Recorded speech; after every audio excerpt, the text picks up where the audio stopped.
नमस्कार, मैं हूं रेणुका काले। मेरी हिंदी कक्षा हिंदी पथ में आपका स्वागत है। चैनल पर अगर आप नए हैं तो इसे सब्सक्राइब कर लीजिएगा, बेल आइकॉन प्रेस कर दीजिएगा ताकि आपके मतलब की कक्षाएं ही आपको मिलती रहें। तो चलिए, आज मैं आपके लिए लेकर आई हूँ एक बहुत ही प्यारी कविता। लेकिन कविता शुरू करने से पहले मैं आपको एक बात बताना चाहूंगी कि इस कविता का वाचन जब मैं करना शुरू करूंगी तो आप कहेंगे कि अच्छा, डॉक्टर हरिवंश राय बच्चन जी की कविता पढ़ रही हूँ मैं। लेकिन आपको ये बता ही दूं शुरू में कि ये बहुत बड़ी गलतफहमी है कि ये जो रचना मैं पढ़ने जा रही हूँ, कोशिश करने वालों की कभी हार नहीं होती। जी हाँ, डॉक्टर हरिवंश राय बच्चन की रचना है, ऐसा आपको लगता होगा। बहुत सारे लोगों को ऐसा लगता है क्योंकि सोशल मीडिया पर ये बहुत तेजी से फैली हुई बात है कि भाई ये रचना जो है ना, उसे डॉक्टर हरिवंश राय बच्चन जी ने लिखा है।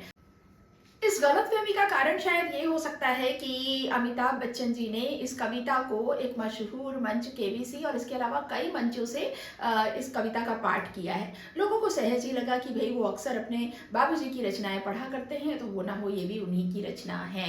लेकिन खुद अमिताभ बच्चन साहब ने इस बात को एक पोस्ट के माध्यम से स्पष्ट किया है कि ये बाबूजी की रचना नहीं है, ये है सोहन लाल द्विवेदी जी की रचना। जी हाँ, याद रखिए, ये रचना है सोहन लाल द्विवेदी जी की। बड़ी ही प्रेरक ये कविता है जिसमें हारे टूटे मन को संबल प्रदान किया जा रहा है, जो प्रेरित कर रही है कविता कि हमें कभी भी परिस्थितियों से हार नहीं माननी है, कोशिशों को कभी भी विराम नहीं देना है, बल्कि कोशिश जारी रखनी है।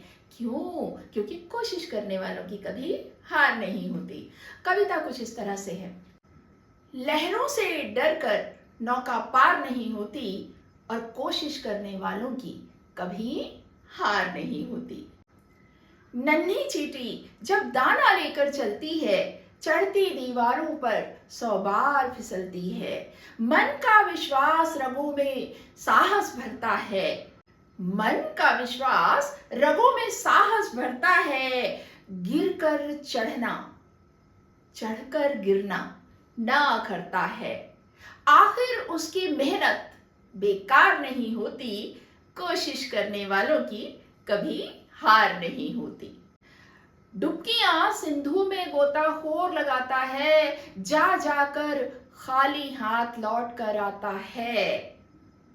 डुबकियां सिंधु में गोताखोर लगाता है, जा जाकर खाली हाथ लौट कर आता है।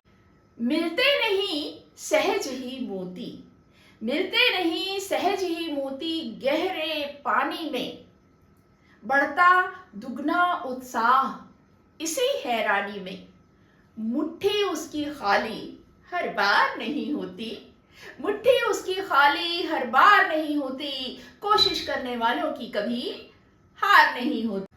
असफलता एक चुनौती है, स्वीकार करो। असफलता एक चुनौती है, स्वीकार करो। कहाँ कमी रह गई देखो और सुधार करो। जब तक सफल ना हो नींद चैन को त्यागो तुम। संघर्ष का मैदान छोड़ मत भागो तुम। कुछ किए बिना ही जय जयकार नहीं होती, कुछ किए बिना ही जय जयकार नहीं होती, कोशिश करने वालों की कभी हार नहीं होती। जी हाँ, ये रचना है हमारे हिंदी साहित्य के जाने माने कवि, स्वतंत्रता संग्राम सेनानी सोहन लाल द्विवेदी जी की। बड़ी ही प्यारी इन्होंने रचनाएं की हैं और ये जो प्रेरक कविता है ना, ये तो हारे टूटे मन को, जो बहुत ही हताश हो गए हैं, निराश हो गए हैं, ये मान कर बैठे हैं कि अब तो हमारा कुछ नहीं होगा, उनमें भी एक जीवन का, एक ऊर्जा का, एक उत्साह का संचार कर देती है और उन्हें प्रेरित करती है कि अभी हमारे प्रयासों में कमी है, सफलता की मंजिल जरूर मिलेगी, कोशिश करो, कोशिश करो, करते रहो। तो चलिए, आज के लिए हिंदी पथ में इतना ही। मिलेंगे अगली कक्षा में, तब तक के लिए स्वस्थ रहिए, मस्त रहिए और दीजिए अनुमति हिंदी पथ से अपनी काली मैम को। नमस्कार।